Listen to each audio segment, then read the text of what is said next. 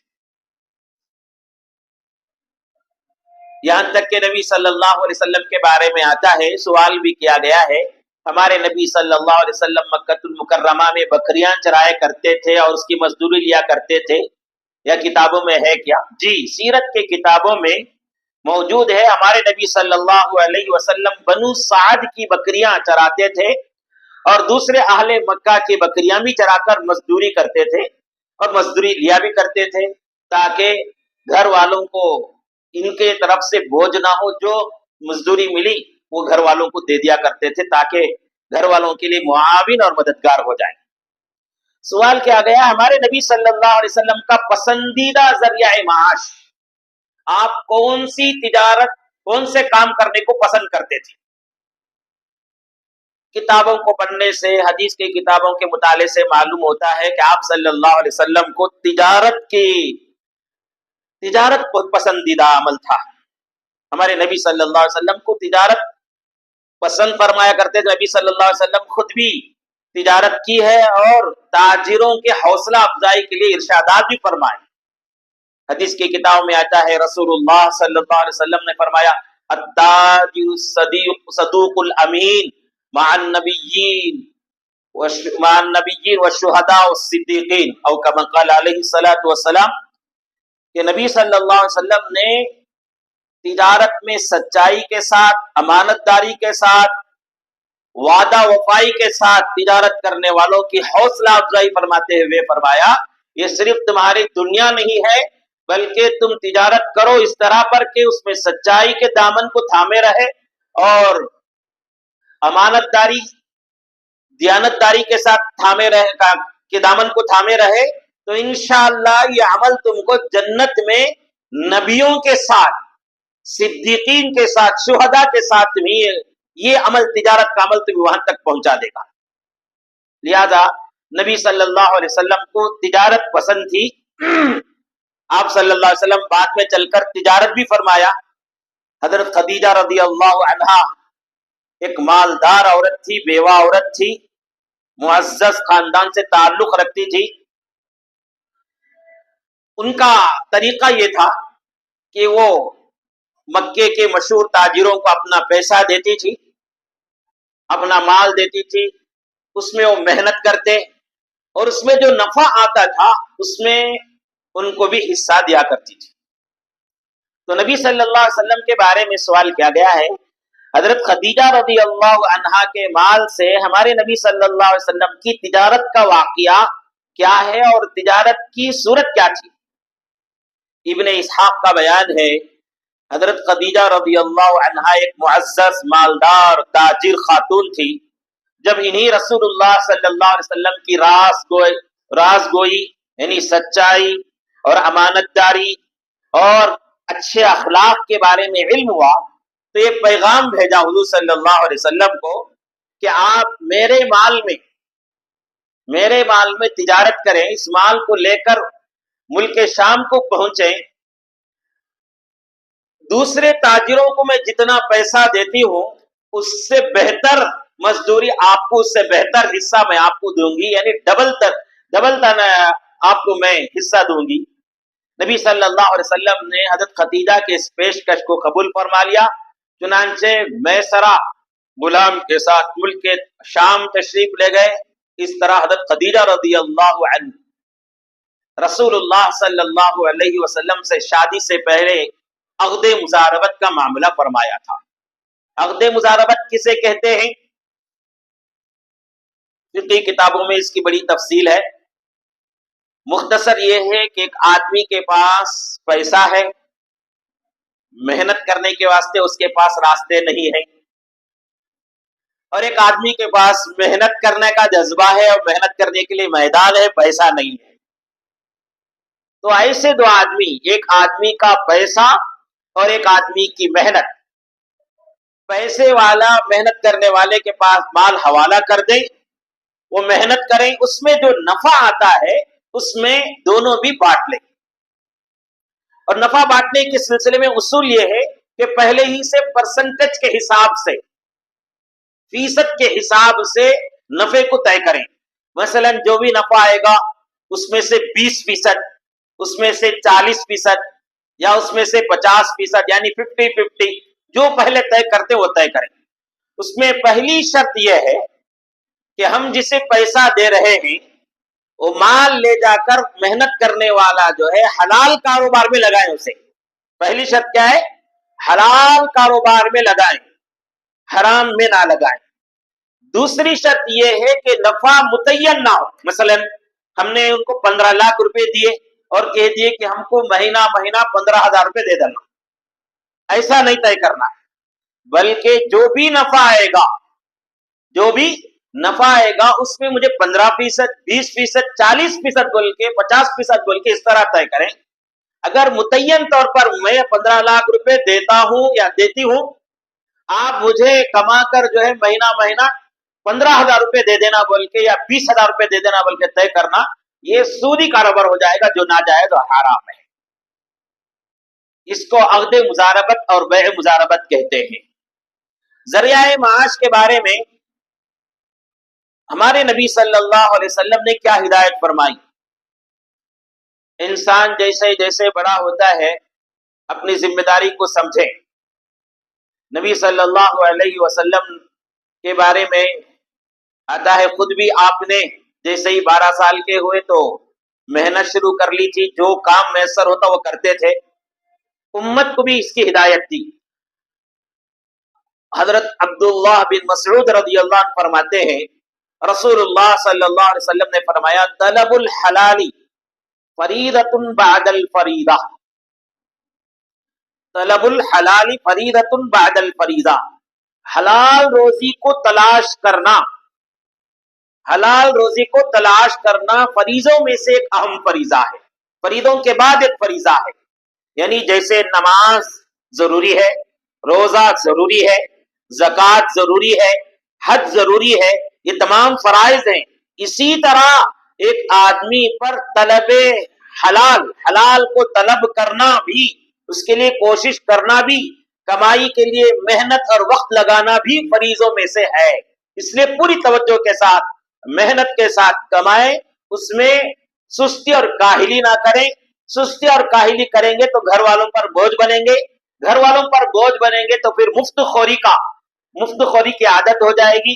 اور مفت خوری یعنی بغیر کسی کام کیے کے کھانے کی عادت بنا لیے تو یہ عادت ایک دن جو ہے آدمی کو بھکاری بنا دے گی، اور کبھی کبھی ہو سکتا ہے کہ یہ عادت اسے چور بھی بنا دے گی. ہاتھ میں پیسہ نہیں ہے، اب کیا کرنا؟ بھیک مانگے گا. اب بھیک مانگنے کا بھی اگر موقع نہیں تو مجبور میں چوری شروع کر لے گا. اس لیے نبی صلی اللہ علیہ وسلم نے بڑی اہمیت کے ساتھ تعلیم دی، حلال طلب کرنا فریضوں میں سے، فریضوں کے بعد، فرائض کے بعد ایک اہم فریضہ ہے.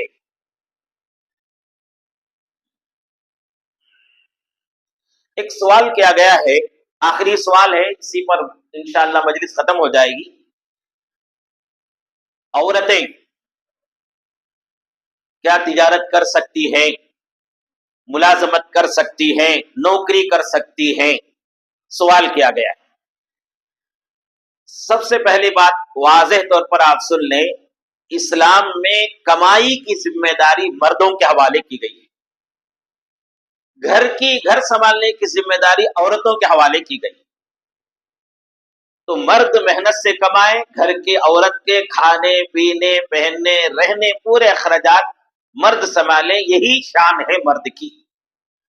عورت کی شان اور عظمت اور عفت اسی میں ہے کہ وہ گھر کے اندر رہیں، گھر کے ذمہ داریوں کو سنبھالیں. ہاں، کوئی عورت ایسی ہے جسے کھانے پینے کی تکلیف ہے، رہنے سہنے کی تکلیف ہے، کپڑے وغیرہ کی تنگی ہے، ان کے شوہر زندے تو ہیں لیکن کاہل ہیں، سست ہیں یا بیمار ہیں، کچھ نہیں کر سکتے، یا عورت بیوہ ہو گئی ہے، یا عورت کو ان کے شوہر نے چھوڑ دیا ہے، ایسی کوئی صورت ہے تو پھر ان کو تجارت کرنے کی اجازت ہے، ملازمت کرنے کی بھی اجازت ہے، لیکن سب سے پہلی شرط یہ ہے کہ وہ جو تجارت کریں گی، وہ جو ملازمت کریں گی، وہ حلال تجارت ہو، حلال ملازمت ہو، حرام نہ ہو، ناچ گانے میں یا موسیقی گانے بجانے میں یا بے حیائی بے شرمی کے ذریعہ اشتہار دے کر وغیرہ جو کمایا جاتا ہے، یہ سب حرام ہے ان کے لیے، یہ ایسا کسی بھی طریقے سے اجازت نہیں ہے۔ پہلی شرط یہ ہے کہ وہ جو تجارت کریں گی، وہ جو ملازمت کریں گی، وہ حلال ہو۔ دوسری شرط یہ ہے کہ شریعت کے دائرے میں رہ کر کرنے کا اسے موقع ہو، یعنی پردے کی حفاظت ہو سکتی ہو، حیا کی حفاظت ہو سکتی ہو، اپنے پاک دامنی کی حفاظت ہو سکتی ہو، تو یہ تمام شرعی حدود میں رہ کر اگر وہ تجارت کرنا چاہتی ہے، ملازمت کرنا چاہتی ہے تو اس کی اجازت ہے۔ وہ بھی کس کے لیے؟ اس عورت کے لیے جس عورت کو جو ہے مجبوری پیش آ گئی ہو، ان کے شوہر ان کو خرچہ نہیں دیتے، یا ان کے شوہر بیمار ہیں، یا ان کے کوئی گھر کے مرد ان کو ذمہ داری سنبھالنے کے لیے تیار نہیں ہے، یا ایسا کوئی مسئلہ ہے، تو ان کو اجازت ہو سکتی ہے گھر سے باہر نکل کر تجارت اور ملازمت کرنے کی، محض معیار زندگی کو بلند کرنے کے لیے، یعنی مطلب مالدار ہونے کے لیے، شان و شوکت کی زندگی کے لیے گھر سے باہر نکل کر کمانے کی انہیں اجازت نہیں ہے۔ کیونکہ حضرت خدیجہ رضی اللہ عنہا کے بارے میں بات آئی تھی کہ وہ بیع مزاربت، عقد مزاربت رسول اللہ صلی اللہ علیہ وسلم کے ساتھ فرمائی کی تھی، اس وجہ سے اس کے ذیل میں کچھ مسائل آ گئے۔ دعا فرمائیے اللہ تعالی ہم سب کو عمل کی توفیق نصیب فرمائے، ہماری اس مجلس کو اللہ تعالی سارے علاقے میں اور خصوصاً ہمارے لیے دین پیدا ہونے کے لیے ذریعہ سبب بنائے، آمین۔ وآخر دعوانا الحمدللہ رب العالمین۔